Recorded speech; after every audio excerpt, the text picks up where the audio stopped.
Yes. How's everyone doing? Anyone who's bored enough to watch my videos? My name is Deme Etuk, and I am running through a course I have just created on cloud migration project management, focused on Oracle EBS to OCI migration.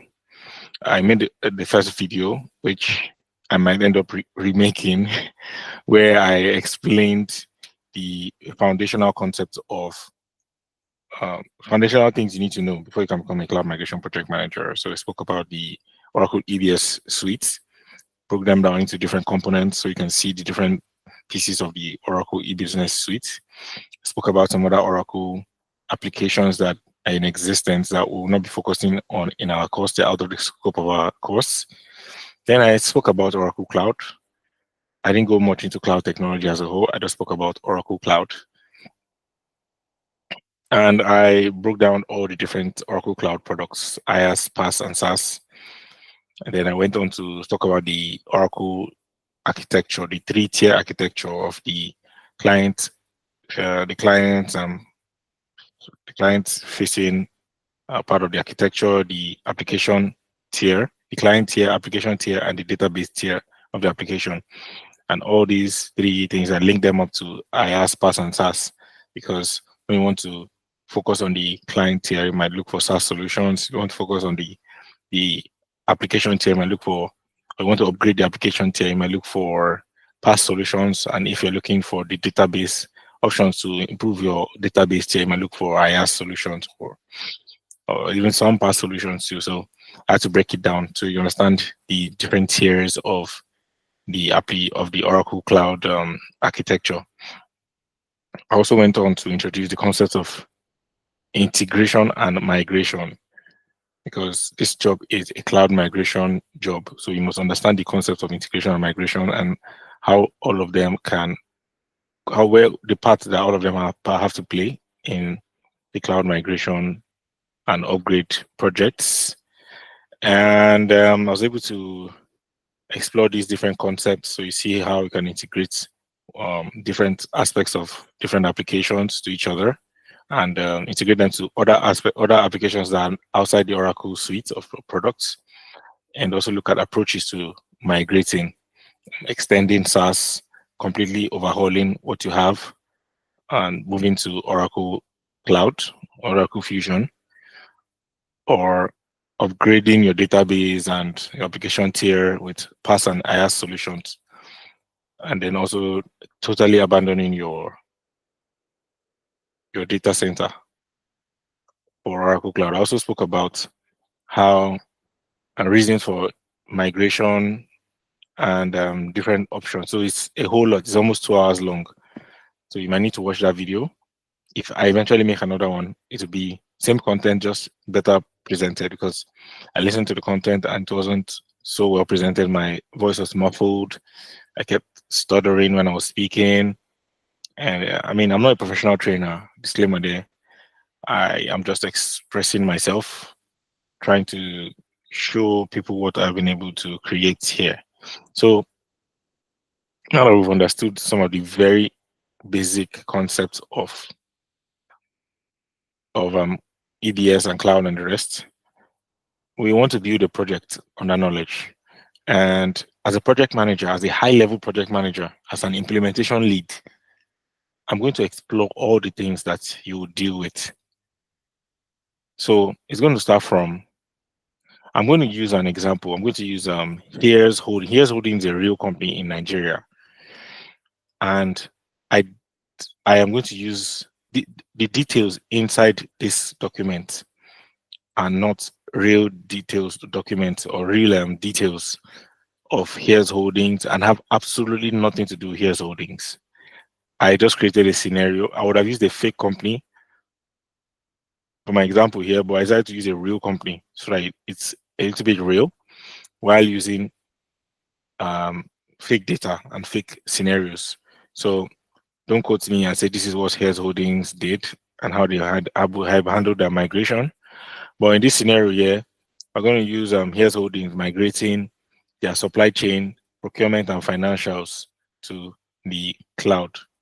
So there are different scenarios and different things here that would have to go through. First of all, would as a project manager, you need to go through these different. I had to experience this the hard way when I worked for Huawei Technologies. I was thrown into a project as the lead project manager, and I had no idea what it really took. Nobody broke it down to me in this way. I'm about to break it down to you for free on what you should look at as a high-level project manager when you start a project. And I'm going to break that down for you right now.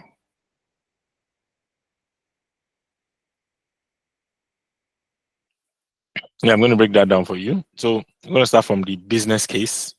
I'm going to understand a little bit more about the prep work. I'm calling it pre-sales work, but it's mostly a very high level job done by sometimes not by the project manager, but by, in Huawei we used to call it fulfillment responsible. This is like a C-level executive in the project or in the account.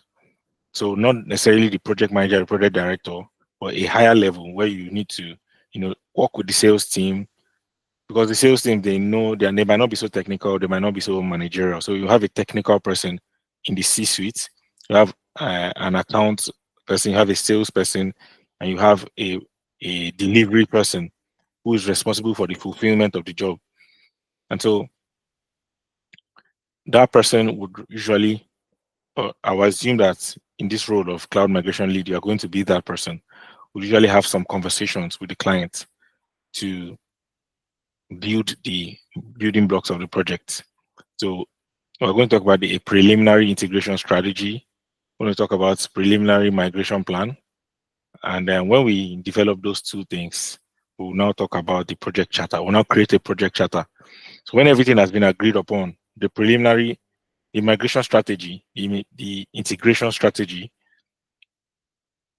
has been agreed upon, then we can now launch the project with the project charter. Most project managers start from the project charter level, where they are given a project charter by a higher level executive who has years of project management experience. Luckily for me, I've been able to get that kind of experience at a relatively young age because of the opportunities that Huawei gave me. And so you would be able to start working with your project charter, see the high level summary, project goals and objectives, scope, and go down into more. Then eventually, you'll create a project management plan. And there's something very important that I will explain here that it took me so long to understand. But I'm going to explain it here in a few minutes, hopefully. So the project management plan, especially in this cloud scenario, is very complicated. Because if you're studying a project management course, even if you're reading the PM book, the way they just put everything together, that is not very useful to you on the job. It's useful theoretical knowledge and conceptual knowledge, but it's not useful to you on the job. Now, as a project manager, there are so many concepts that you hear about that you don't know how to piece together. And especially today, in this day and age where almost every project is kind of agile and it's not purely waterfall, you have to merge the two concepts together. So in a project management plan, you have to have a master plan. And this master plan is broken down into subsidiary project management plans. Now we'll be talking about scope management. How is scope going to be managed on this project? You are going to make changes to scope. There should be a blueprint of how scope should be changed. How are resources going to be managed on the project? There should be a blueprint for how resources will be managed on the project. How is risk going to be managed on this project? So these are all the things you create at the master level before you break down the project into small activities. That is a project master plan. And then you still have project life cycles, where you have the analyze and prepare phase. You still have the planning phase, you have the execution phase, you have the validating and testing phase, then you have the sustain and realize. Oracle has 6 of these phases. So we need to also put that into understand. We need to understand how that one works in this one. We'll understand it as we go on. But the project master plan is one thing.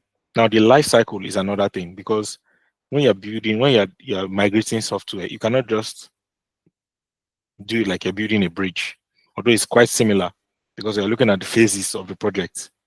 So each is same thing when in project manager they have phases. They have initiation phase, planning phase, execution phase, maintenance, monitoring and controlling, and then closure. So here too we have those kind of phases which are quite similar. But you have to run, let me say, run the entire project through these phases. So I would elaborate more on that before later on. This is just an intro.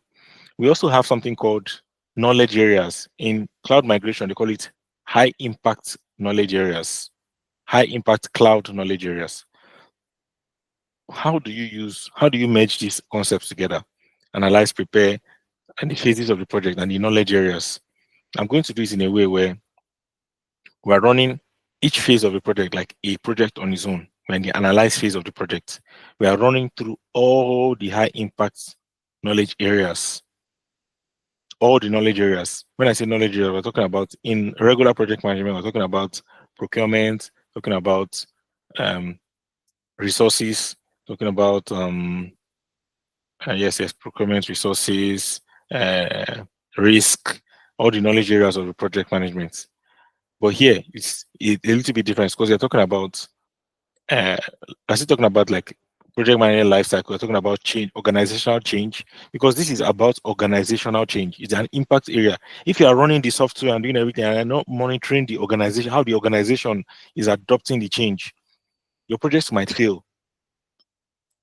We're also talking about project risk management, talking about the technical parts of the project, talking about sustainment plan and adoption plan for the future, because you might push them to adopt the project and it looks like they're adopting it. But what about sustainment for the future? So we'll run through these high impact knowledge areas too. So if you're looking at it on a table, on an Excel, let's look at it in an Excel spreadsheet. Each sheet, there are different sheets on the Excel. One sheet is one different process. Yes, one different process or phase, process group or phase. Here we call it phases. In PMP, they call it process group. And then in each, inside the Excel sheet on the table, you have the columns and the rows. Each of the on the column on the rows we have the different high impact knowledge areas, and then on the columns there we have a combination of a few things. A combination of the iron triangle, because a project is built around the constraints. In regular project management, they call it the triple constraints.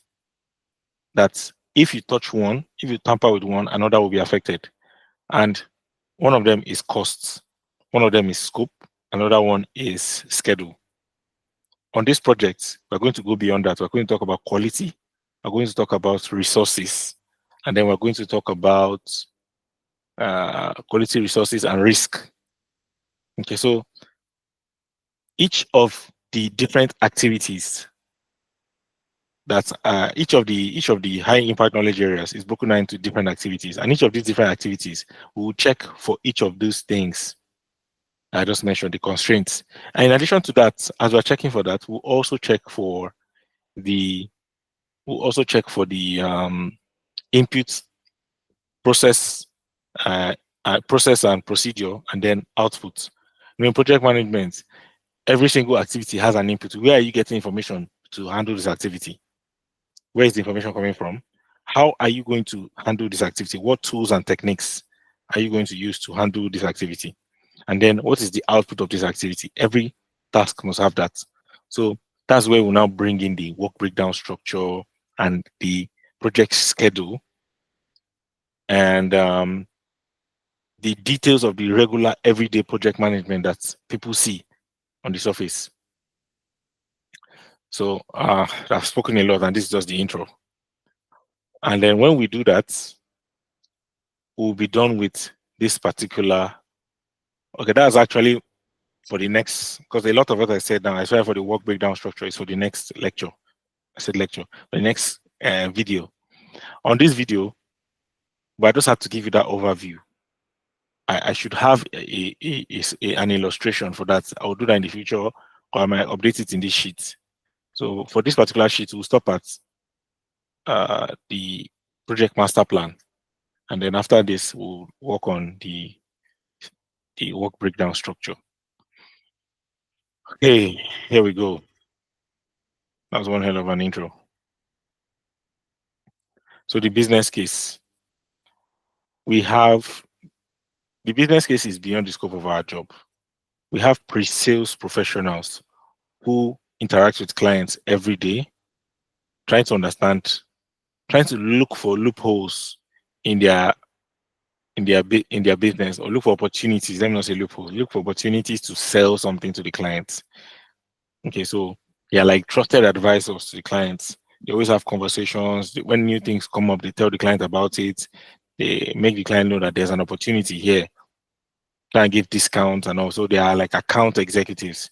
And these people usually communicate with these clients and form relationships with these clients all the time. This is beyond the scope of our work. That's why I just started from business case. We're not the one going to build the business case. So this gives an executive summary of Hiers Holdings, tells us about their mission, their vision, their strategic vision. We need to know this. Most project managers also gonna say, "Oh, what's the schedule? We're doing this today, we're doing that tomorrow." No, you need to know the vision of the company as a high-level project manager working in a company in a field like cloud migration, because this is very important, because you know where this company wants to go. This company now says they have a vision of Afro-capitalism. They want to be the leaders in some key sectors, like in real estate, in real estate and in energy, in financial services, in energy and healthcare. So you have an idea of what they want to be. Some companies just want to be more traditional and maintain the original structure of how they've been doing things, and then your approach is going to be different with them. So they're telling you about the sales guys have come up and told you, "Oh, see, look at the problems these people are facing in their finance. They're facing lack of real-time visibility, high maintenance and upgrade costs, inefficient financial close process, limited access to modern capabilities." Nowadays, many companies are scanning documents with AI, and maybe this company has a whole department to look through documents. They can be used in another capacity, and then they want to upgrade. Okay, so you're seeing the problems they're facing. They're not going to tell you what exactly they want, what software they want, but they're just telling you their challenges. And as a PM, you must know their challenge. Then we're talking about procurement here: inefficient or disconnected processes, limited supplier insights, high total cost of ownership for on-premise software. Don't need to act on this right now. Disconnected process is keyword here. So they might be using, apart from Oracle EBS, they might be using so many different software in their company to process things. Oracle is not the only company providing software, and they might want to use other people's software to add to what they already have with Oracle, to supplement for some other things they've not got from Oracle. Maybe they got it cheaper somewhere else. Their supply chain, they have fragmented supply chain visibility, ineffective inventory management, and inability to scale with growth. They're a growing company and they want to expand. They can't grow. Their supply chain is not growing with the company, and they need to work on that. So in the business case, they're explaining why Oracle Cloud, because why do they want to use Oracle Cloud, not why they want to use Oracle EBS. So we're seeing that the advantages are single source of truth. They'll transform the procurement to a strategic one. Things that we don't need to dive too deep in. I don't want to make this video as long as the last one. Supply chain, they have real-time dashboard. So they are saying that we can solve their problem when it comes to business transformation and innovation. We can solve their problem when it comes to cost and operational benefits. Okay, yes. Because they might be spending a lot of money on running their data centers and all, and they just want to move everything to the cloud and not spend that money, especially now that they want to scale up. So the project objectives, very important part of the document, because it is on this, even if one word is not properly spelled here or placed here, should be able to correct it. because it's based on this that you're going to build the entire project. Establish a unified and real-time platform for procurement, supply chain, and financials across Hiers Holdings. So they want everything to be unified. Reduce operational costs. They need that cost. So you have to be thinking about it. At the end of the project, they'll ask you, the owner can see and ask you and say, my operational cost has not reduced. Still spending the same amount of money I was spending on-prem. Why? You are the leader of the project. They'll ask you why. You should have a good answer. So you should know their existing costs and have a plan to reduce that cost. Have a solid plan to reduce that cost. Okay, improved data-driven decision making, very important. So you should have an idea of what they'll be looking for. They're looking for analytics. Okay. Enable business agility to support future growth. Enhance security and provide a modern, intuitive user experience. So we know the objectives of this entire project. Business impact and ROI. I'll skip through this. So that's the business case. That's just the business case.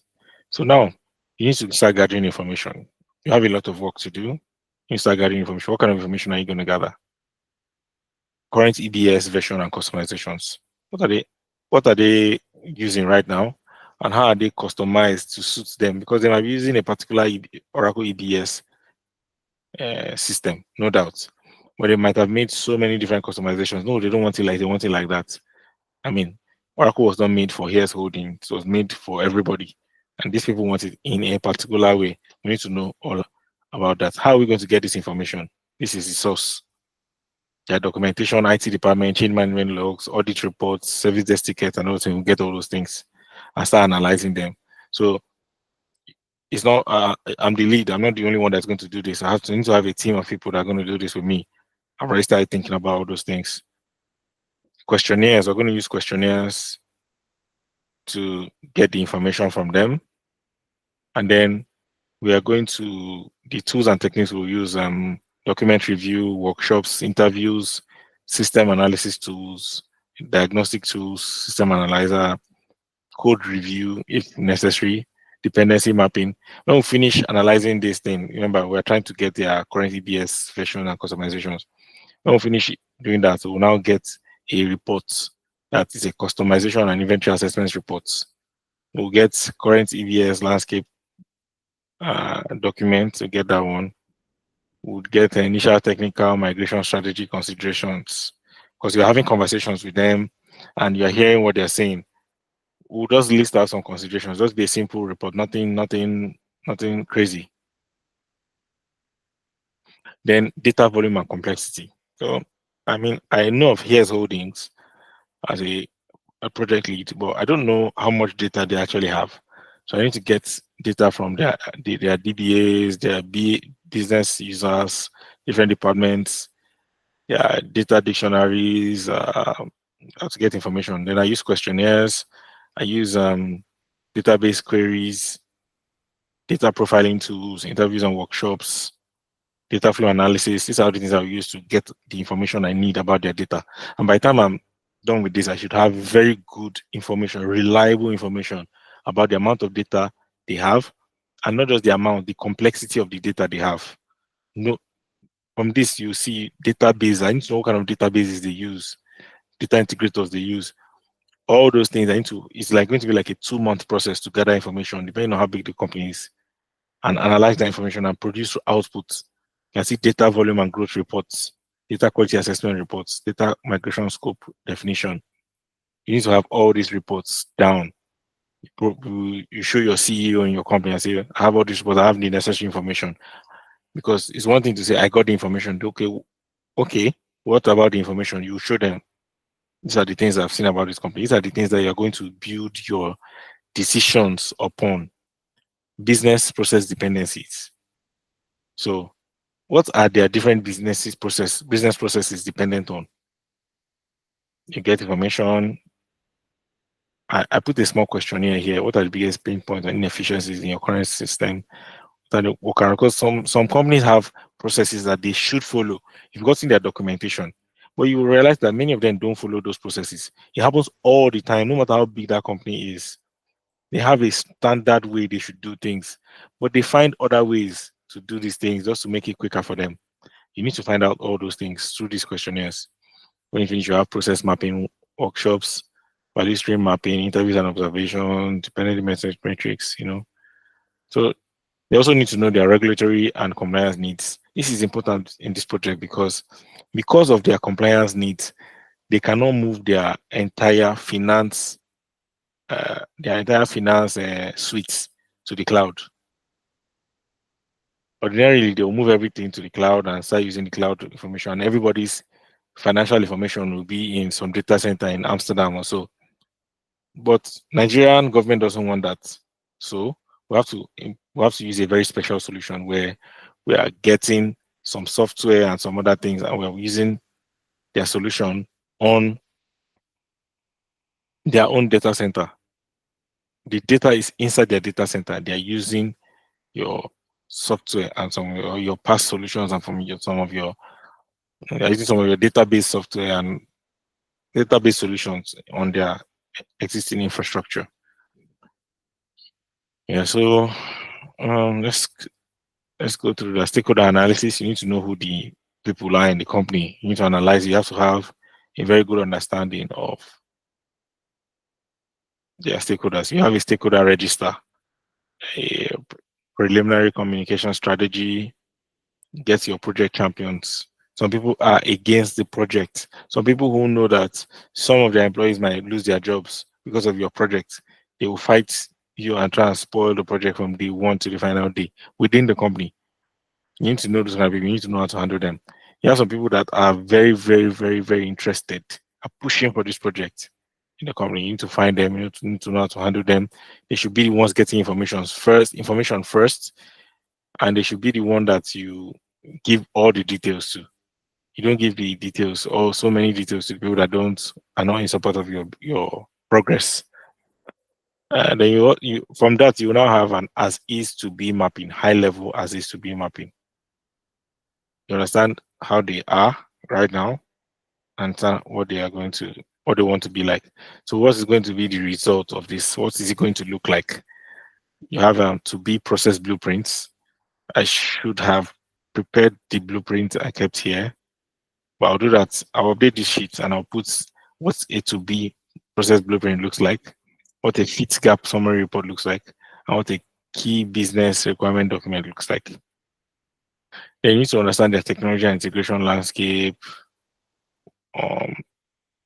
What's it going to look like is like their system industry in inventory, your current integration map, inventory and assessment, preliminary integration strategy, and list of systems for potential retirement and replacements. So these are things that you have. You have to understand the kind of technology that they have generally, even their employees too. Aside from the software and all those things you can see on documents, what does their hardware look like? They might insist that they want to stay on their data center and keep their financial things there, their financial information there. But you might have to find a way to spread out that information among more data centers now that they have free ones, and find a solution around that because their hardware might not be able to handle some of the past solutions that we're bringing in. Then change readiness and training needs. Some companies are absolutely not ready for change and they need a lot of training. You need to find out how much training they need. So I'll skip through this. There's a lot in here. I don't want to waste too much time. So preliminary integration strategy. We'll now create an integration strategy. I explained the difference between integration and migration in the last video. So I won't spend much time here on that. But we'll create an integration strategy where we'll start talking about how we're going to manage the P2P aspects. And I can just read this one. I say the most critical integration, internal integration due to the hybrid deployment of ERP functions or core ERP functions. Purchase orders created in past procurement need to be passed to finance in IaaS. So supply chain is a SaaS solution they're looking for. They're not looking for, they just want to abandon every single thing they have as regards supply chain and start using Oracle Cloud solution without bringing anything over. That's what I think from here, that's what they're trying to see. I have to, when we go lower, we'll see. But yeah, that's what they're saying. And you need to integrate that SaaS solution to the IaaS solution, because finance now they need IaaS solution. They want to remain on their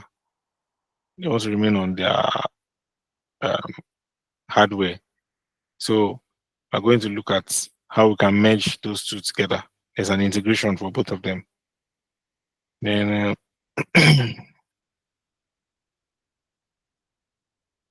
there's also for the banking, external banking system.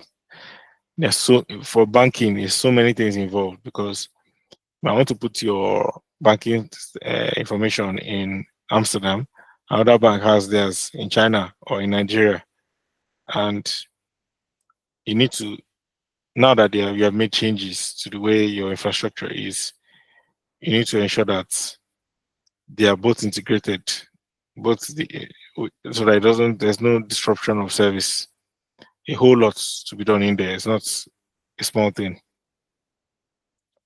Then integration of tax engines and regulatory reporting tools. Integration with existing HRIS. Integration with data warehousing and business intelligence. Integration with supplier portals and networks. Then integration management and monitoring overall. So those are things you need to consider. Then you need to also prepare a preliminary migration plan. Have some principles for migration that you must adhere to. Then talking about how you're planning to migrate supply chain to SaaS. Talking about how you're going to use you're going to re-platform your procurement software. So this PaaS solution, okay, so you have let's say you are using a software on your on-premise, and you want to move it to the cloud, but you don't want to maintain it as it is on the cloud, and you don't want to completely adopt the brand new cloud solution in its entirety. You can migrate your application with heavy modifications, and that's when you talk about PaaS. Really, you're moving your application to the cloud, but you're making a lot of modifications to it. So you're let me say you're basically building the app afresh on the cloud. You're looking at PaaS solutions to build that app. You're looking at containers and some databases and all those things that you used to rebuild the app. So finance to IaaS. So I was mistaken here. What they want to do is that they want to move finance. They want to maintain.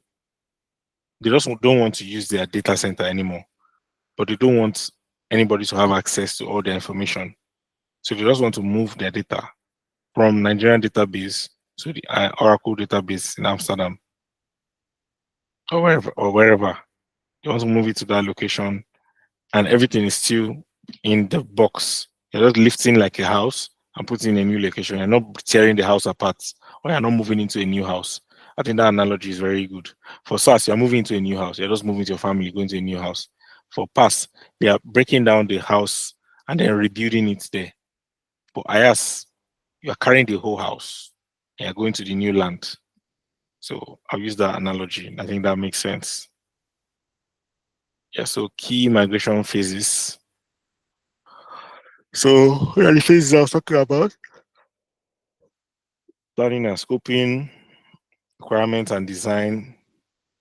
So this is the planning and scoping phase of any project. You have to start talking about these kind of things. I'm not really planning and yeah, you're also getting requirements and you're making the design. And there's a bridge between the two. And at the point you start configuring and building the software, you test what you have, validate and test it. So later on we'll talk about development, tests, and production environment. So This is production deployment. You know, we deploy the application, and then we have post go live optimization. After you've deployed it and it's working, you just fine tuning to ensure that everything is absolutely perfect. You have for data migration. I was talking about data migration because now this document is called, this particular section of the document is my preliminary migration plan. So what kind of approaches are we going to use? You can see tools, OIC. You can see that there's scope. Or how do you want to handle data cleansing and validation? And then phase rollout and migration rollback plan. You need to create all these things. You need to create all these things.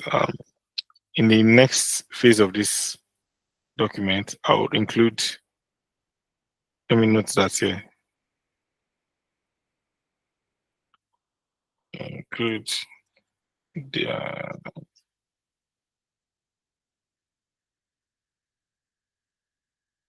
need to include diagrams or tables so that you can see what a rollback plan and an original rollback plan looks like. You can see what a phase migration plan looks like, and you know that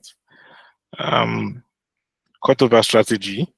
You need to talk about that. Key consideration and risk mitigation from risk register. Okay, so that's about all for that. Let's just skip on now to the project charter.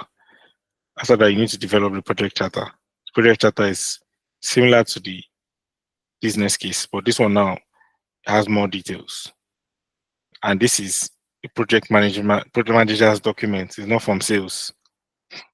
Summary, project objectives. I see the objectives are more detailed. Successfully migrate Oracle EBS supply chain to Oracle Cloud SCM by second quarter of 2026 to do so and so thing. Procurement agility, transition to Oracle EBS PRC, so a custom tailored solution on Oracle Cloud Platform by Q2 2026 for this reason. The next one, financial this thing, so they are very clear there.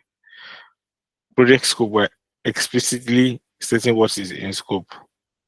This is very important. On a big project, they will come back to this and say, this was in your scope, you didn't do it. Or if they ask us to do some work and it's not in the scope, we tell them, see, we don't have the resources to do this. Like, we love you so much, we want to work for you, but we don't have the resources to do this. So you can see them full data migration, including data cleansing, you know, and out of scope. These are the ones that are out of scope. List them out. I'm not going to list them out. This is just an imaginary project. Key deliverables are listed out now. In this one, you can see the difference. Here, you're speaking a lot of English. In project goals and objectives, you're speaking a lot of English. This is not a deliverable. You're saying successfully migrate Oracle EBS this into Oracle Supply Chain Cloud SCM. It's not a deliverable. What is the actual deliverable? What are the actual deliverables? Okay, you can see migrated Oracle Financials environment, integrated and tested Oracle Cloud integrations, migrated and client visuals. So these are listing out the actual things that will be, that we can hold on to and say, this is what we said you deliver, this particular thing. Okay. So this will still break them down into activities. High level timeline. You can see the high level timeline here.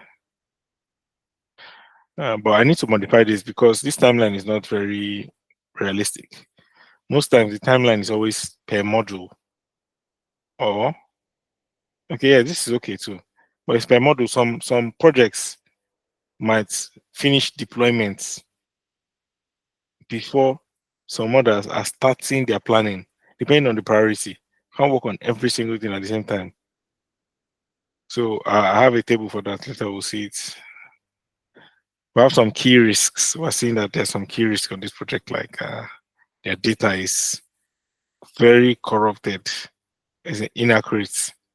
or nobody really has that data. Nobody has that information. We're seeing different reasons why a project can fail. We list it out. The success metrics. Success metrics are quite similar to the objectives, but it's just to show that, okay, achievement of seamless, secure, and performant data flow across all integrated systems. These are the things you use to create the KPIs. Eventually, what does seamless, secure, and performant data flow mean? It was not in the deliverables. We're not delivering a data flow, but it's here.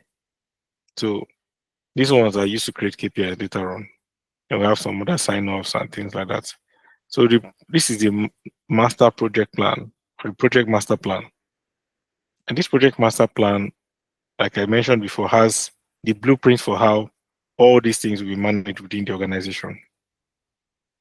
Project change control procedures, financial management plan, work management plan, risk management, issue management, problems. How will problems be managed? When problems come on a project, what is your standard for managing issues? If you don't have that standard, it's like you're ruling a country without a constitution. That's your constitution. So you need to create all those things. Eventually, we'll create a work breakdown structure. I will give you a snippet of work breakdown structure and the hikers and the phases. I'll give you before we end this, because that's going to be the next class or video. I'll show you how I incorporated the phases here, the high impact knowledge areas, and then the inputs, tools and techniques and outputs, and then also the constraints. I merged 4 of them together to create a work breakdown structure. I'm a good project manager. This is a hard job to do. Trust me. I thought about it. If you don't have the experience, you cannot do it. You will just be saying, oh, you're a project manager, you're on project, you have your PMP. Okay, you have your PMP, fine. Well, yeah, we have this project now. They've given you the project charter. Handle it. You don't know how to merge the life cycle with the high impact knowledge areas. Like, you don't have any solid way of managing sustainment and adoption plan, continued testing and strategy plan, cloud risk management. You don't have any solid way of putting the inputs, techniques, and outputs together to create the deliverable. And you don't know how to manage constraints of scope, cost, schedule, quality, resource, and risk. Then your projects might fail. You need a solid project manager that can manage things end to end. End to end. I keep using those words, Mr. Abdulaziz. That's played a very important role in my project management journey. He always said end to end, and he likes doing this. So I do that a lot too. So just some images here to show you the different subsidiary management plans in the master plan. The master plan is the constitution of the project. The entire team must have it. Then you have the components of the work breakdown structure. And then the constraints and the ITTO methodology, which is standard project management work. This is project management. This is project management. Yes, many people call themselves project managers. I'm a project manager because I know how to make phone calls and say, oh, where are you? How? When are you going to do this? But this is project management. Blending these things together.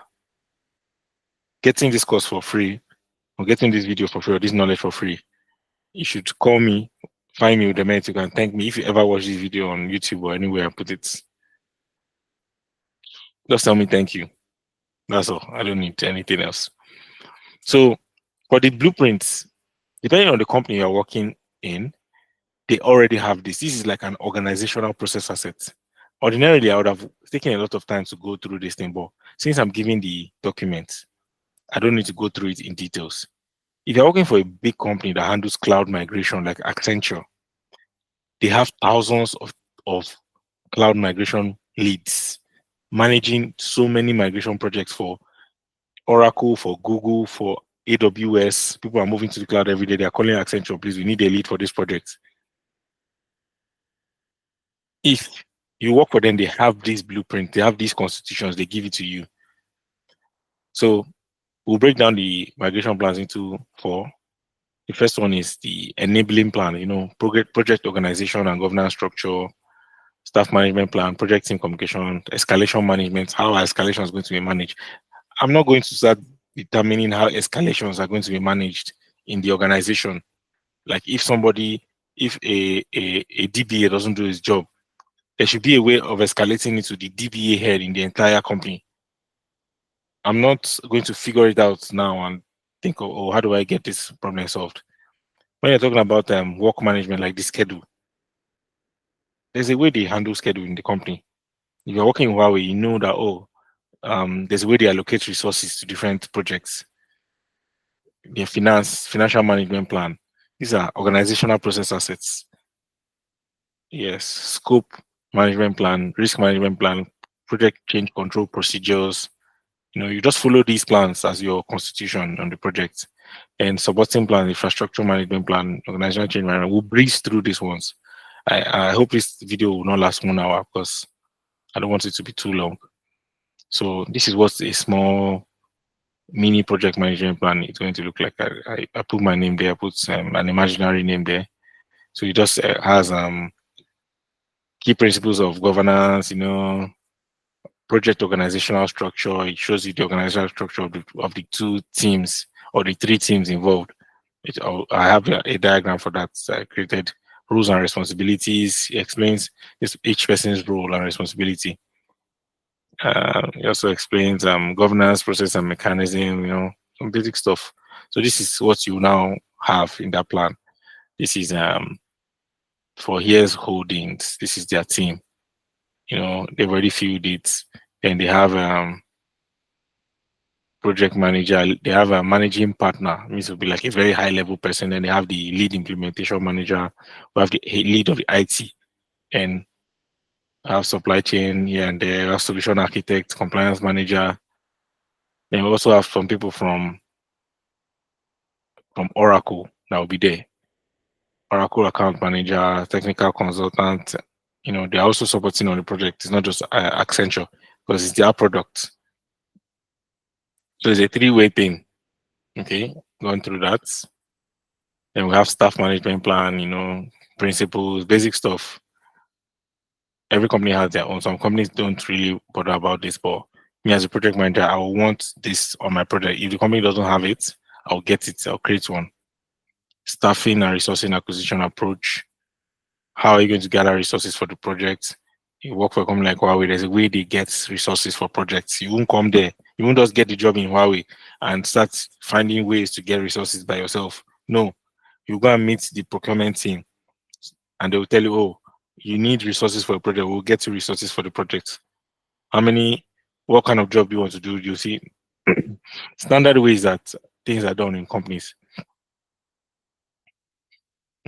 Performance management, training for your own team members, communication and collaboration strategy, what software you're going to use, how you're going to communicate. Like I keep saying, a company is already using Microsoft Teams. You use Microsoft Teams. You won't say you want to do it on WhatsApp because you like WhatsApp. Onboarding and offboarding. What's the process for onboarding new employees and offboarding them? You have project team communication plan. How you'll be having your meetings, how you'll be having meetings with different levels of executives. The core project team every day, you're having meeting with them, having daily stand-ups, daily huddles with them. Then leadership, you have been having weekly meetings with them. Every Friday, having meetings with higher leadership. And the highest level, maybe every month or every quarter, depending on how big the project is. You're also having meetings with people from your clients, people from Oracle. If there are any other vendors that are helping you do any job, you have meetings with them too. Communication tools, communication matrix. I created an imaginary communication matrix here, an example. And see what is communicated to whom, from whom, when, what method, what purpose. So you must have this matrix in your, like, before project even really starts. This is where you are starting from. This is plan, and we have the analyze phase, and we have the planning phase. This is the planning phase now. You have project initiation, and then you have planning. Now I'm talking for PMP people. This is the planning phase. So there's some information that you don't need to share with some people. I went on a project one time. I was asking about like some contracts and some things. They were telling me, no, that's not information for me. At the end of the day, I should have had that information, but I didn't assume my position as much as I should have, and I didn't get the information. I was lost. So there should be protocols. If this person is qualified for this information, you share. If not, you remove that person from the email and don't share. And you don't break the rules. Issue, problem, and escalation management. Same thing. Yeah. Then I created a small picture here to show how you handle issues. Issue management. This is just like an activity flow. You bring it there, attempt your local normal resolution. It doesn't work, you push it to a different level. This is what you must follow when you're having issues, escalations. If it does not bring resolved at the second level, you push it to maybe Oracle to resolve.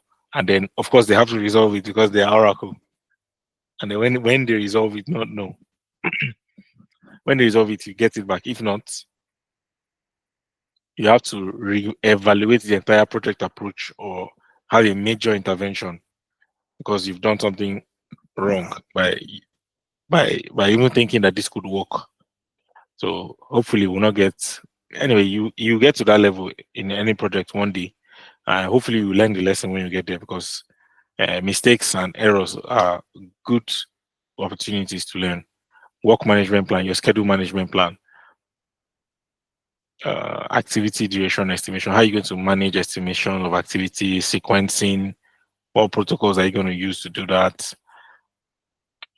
You read through the document and go online. So this is basic project management stuff that a PMP should know. Financial management, your cost management, how are you going to handle that? Cost estimating, cost planning. Cost is something that is very high level. If you've not handled project at the very top, you cannot handle costs. But you have this cost for free. You can manage costs because of this. And you need cost management software.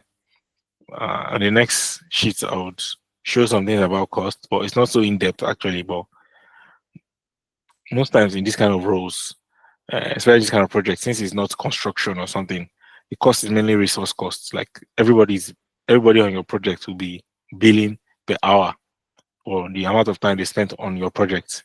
So you have to know how many hours each person worked, what task he or she did, and know how to use that to calculate your costs.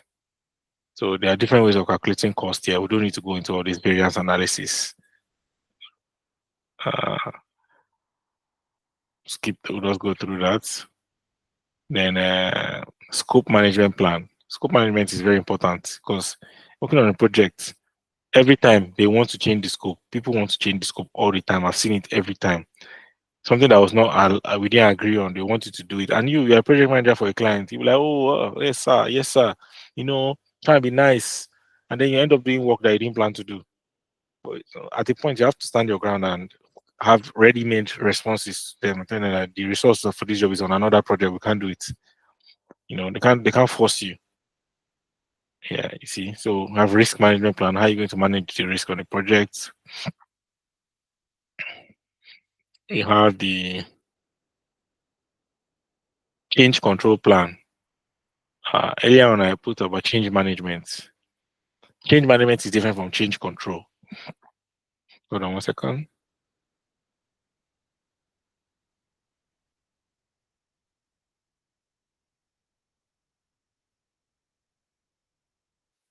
Yeah, I just wanted to clear up my nose, my airways. Change management is organizational change. A company is having an organizational change. They have been working with this software for the past 5 years. This is what they are familiar with, especially the interface. And you want them to make the change and say, no, they should do something else. They might not want to. You have to manage that change properly. That's the previous change management. This is change control plan. It's what I was talking about when they want to encroach the job with different tasks. So you don't want to you don't want to make any changes. In cloud migration, it might be a little bit easier to make changes because it's an agile project, so they embrace change. So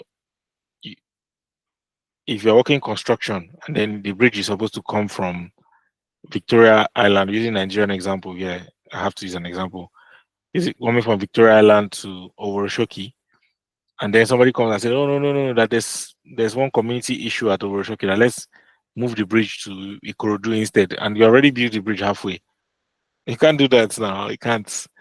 But in cloud migration, you can actually make changes later on, like depending on the complexity and if it's going to solve the problem. Because if it doesn't, if you what you're building is not going to solve the client's problem and you realize it, you absolutely must make the change. So that's why they embrace change, because their focus is value delivery.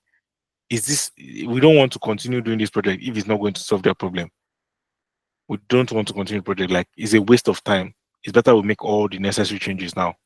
So change control is a continuous process, and you need to know how to handle change control. Every week in Huawei, we used to have change control board meetings, CCB meeting every week, looking at all the changes on the project that are required. Everybody sitting down and saying and weighing in. If I am not present, or if one person, the technical lead is not present, or one other person not present, that change cannot happen. He has to approve it and sign in the minutes of the meeting that he was there. He approved the change. So we have such meetings, change control. So a little more information here. There's a process flow for changes. You must have change request form that will be logged, and the impact assessment will be done. There will be an impact assessment report. Then you'll now have the CCB meeting, and then there's a communication that goes around. When you make the change, there has to be a way to and say, okay, whenever you make changes, you put it in this file.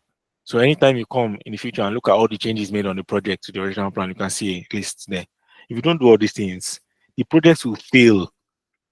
You have a project that is disconnected. If you don't have these blueprints before the project starts, if you don't have this constitution for how things should be done, if you, as a project manager, you will not even know how to tell people, to guide people and manage people when you don't have a constitution. You don't know how to lead people. You need to have this and refer to it every time. This is how it should be done. Do it this way. Correct them. Quality management plan. That's data quality. There's a lot of quality stuff that you need to be managing. You need to manage the quality of the project. This is more valuable in waterfall project, like in construction. This is mainly like KPI management, because if in the business case they said the customer wants a smoother and faster software to work, if you don't manage the quality, project quality, at the end of the day, you finish the whole project after 1 year of back-breaking work, and the software is not smoother and faster. There's a problem. So you need to know how you be checking the KPIs from the beginning to the end to ensure that this thing is going to be faster. And it is built into this quality management is built into my work breakdown structure. That's why I said end-to-end high quality project management. You need to know how to merge those four things.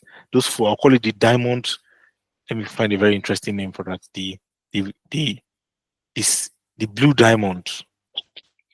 Not because I'm a Chelsea fan or anything, but the blue diamond of the high impact knowledge areas, the phases, the ITTO, inputs, tools and techniques and outputs, and then the project constraint, the triple constraint, or the sextuple double iron triangle here in cloud migration project management. If you don't know how to merge those things together and manage it efficiently, the project will scatter, or the project will have a defect at the end of the day.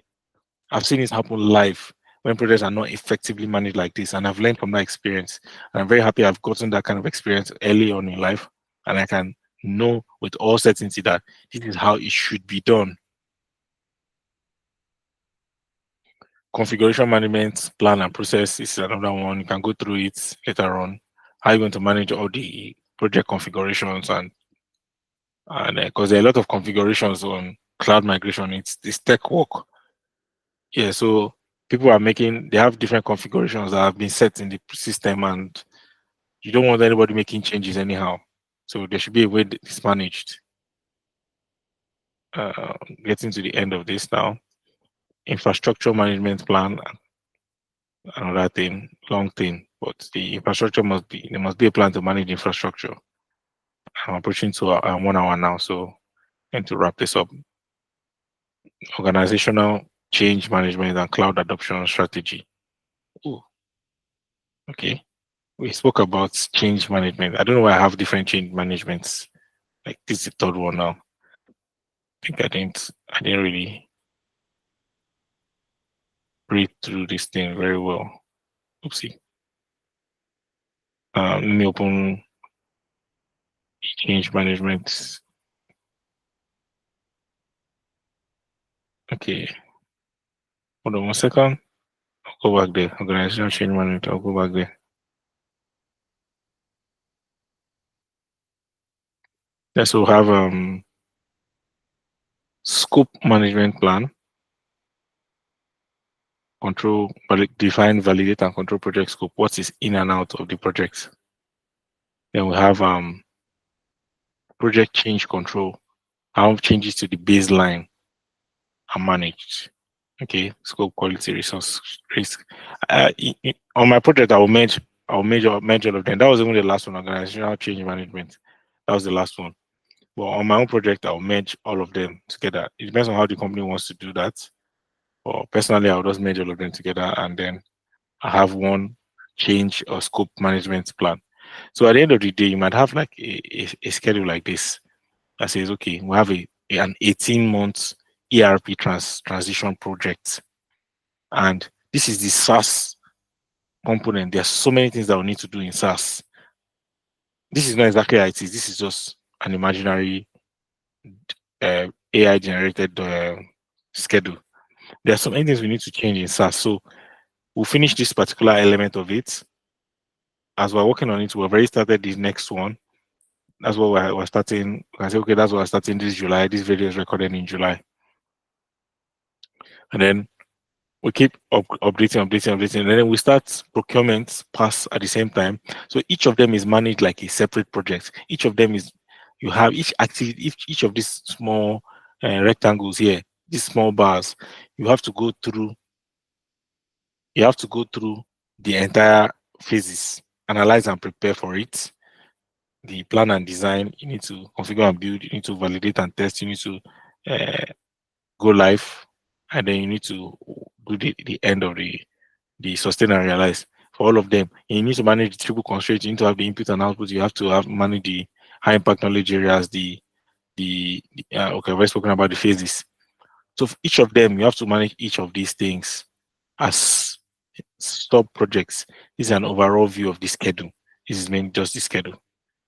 By pillar delivery approach, there's some different models to be migrated. So that's what I wanted to talk about. End-to-end project management approach I wanted to speak about that we must have. This is the first part of that. The second part is the work breakdown structure. So we've spoken about the overall project management master plan and all that, and the approach and how everything will come together. And I'll just give you a small snippet of what I'm going to show you in the next video. I'll make that video later on tonight.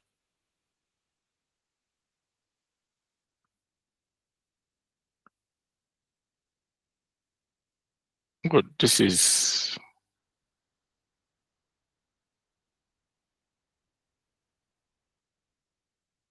okay. I don't know what's going on. It's giving me trouble sharing my screen. Present something else.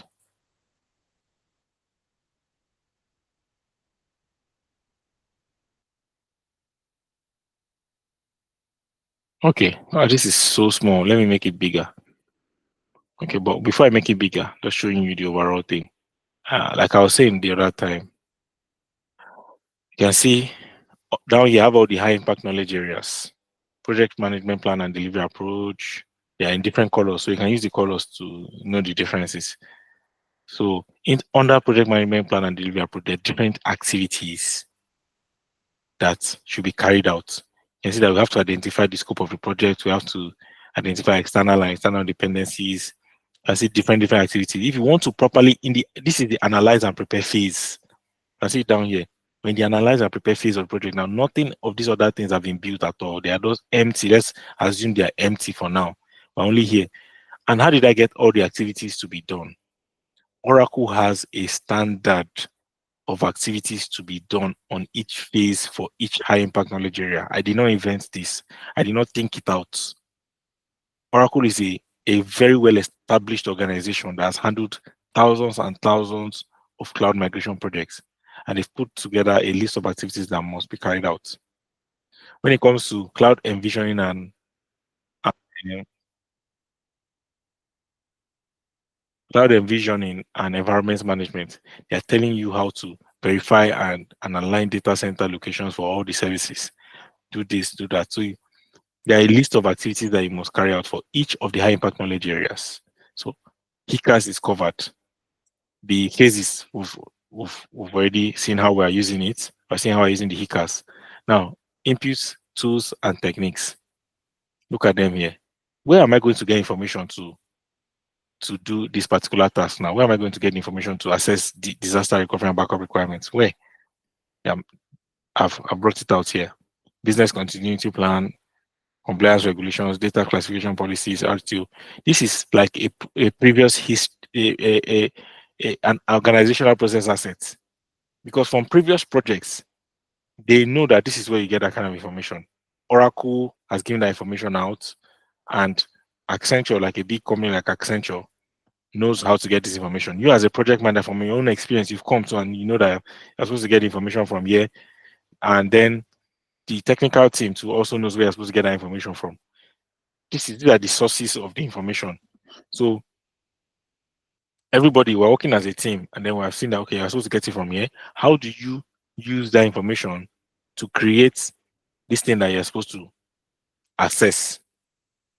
You can see that we have DR workshop, DR strategy workshop, backup solution.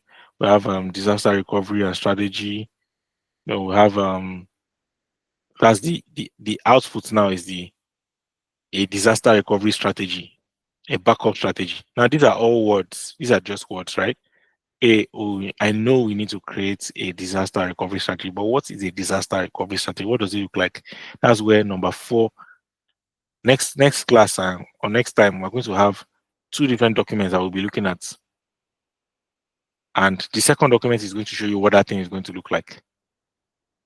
Okay, before I leave this particular sheet, you can see that I'm managing the schedule here. Look at the number of days, start, end date. We have the resources. Who is going to handle this? You can say here, he says Mr. Maylin is going to handle this. We have the cost that he's going to cost us for 8 days on the project. We have the KPI, quality management. We're looking at the KPI of this task. Clearly defined disaster recovery and backup requirements, this and that. We have the risk. What could possibly affect this project? And we have the status and notes. In the final documents that I'm going to share, I'm going to show you on the next call, on the next class or video. It's going to be something, it's going to be like this. This is what it looks like. Let me share that screen.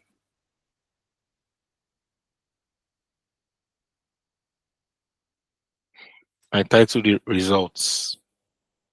So next one is going to be a little bit longer than this because it's 2 different documents I'm looking at. Or I might make it part 1 and part 2, or maybe part 1, part 2, part 3. I'm not sure yet. Well, let me make it bigger.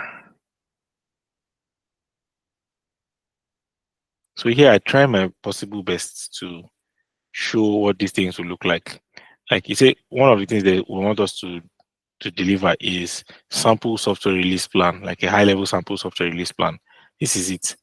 This is what it looks like. You can see the ID, the name on the ID. You can see the scope. You can see when you want to release it in progress plan. So apart from the overall project management plan, there will be so many other things. As a project manager, as a project manager in this industry, it's not just to manage that thing. Every week you have to be producing reports. Communication is 70% of the project manager's job. And how do you communicate? It's not just verbally. You need to be having these reports. You need to update this tracker, update this particular thing. You need to update this. And you're not the only one. You are working with a team of other project managers. You are the lead. As people do their job, they need to produce this document. But you as the lead, if you don't know what this document looks like, you don't even know how to guide them to do what they're supposed to do. So you must know what each of these things look like. You can see this is a sample build definition or job definition. So each build or job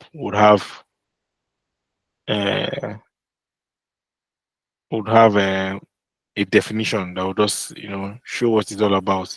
So we now if they say final test script, I'm not going to have the actual scripts to see what it looks like. The technical guys will have that, but I will have a table or a template that shows me how I'm tracking that the test scripts have been provided, because there are so many different test scripts that will come out, and I need to know that the test scripts have been done. Remember that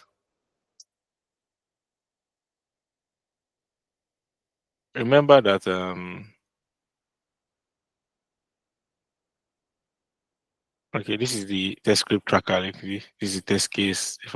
So they are testing different things. Verify correct approval amount for $1,000 PR. Returns 1,000 pass. It has passed. So some will fail, some will pass. And you need to be tracking that as a project manager. Remember, this is one project. You should not just look at it like the work breakdown structure, because that work breakdown structure is for the entirety of the project. But different each of those different bars that I showed you on the project schedule would have its own details that are attached to it. So on a project management software, if you click on that project, you see the task, you see attachments. So these are the kind of things you see inside the task and inside the attachments when somebody wants to look at that particular uh, this thing module. Like call it a module. Yes, I think I would just use that word module. Or yes. When someone wants to look at that particular module, he clicks on it on the project management software and he sees that, oh, for this particular task under this project, the test script has been validated. And from this our work breakdown structure that I showed you, not every task is relevant for every single of one of those modules. Some tasks are not relevant for those modules, and some are. Okay, so as a project manager, you need to know which one is important for that particular module. But all in all, this is the entire list of activities that you must carry out for all the different knowledge areas. You pick out which one is relevant for your projects, and then you execute it for that particular project and keep the artifact or the deliverable on the project management software there that, okay, this has been done, that has been done. That's your job as a project manager. Okay, so we've spoken a lot today. I have spoken a lot today. You've listened a lot today, if there's anybody listening to this. And I hope this video has really brought you to understand a lot about end-to-end project management. To the end, to when you build the project from the business case and gather the requirements, so when you actually deliver the artifacts and what you as a project manager should be responsible for bringing out from the project process and delivering to the customer and hopefully satisfying their needs and their requests. So that's all for today. I'll stop presenting now. And I hope you can comment here in the comment section of if there's any other thing you didn't understand or anything you want to know that is not here. And I would record the next video or videos soon and upload them. Thank you very much.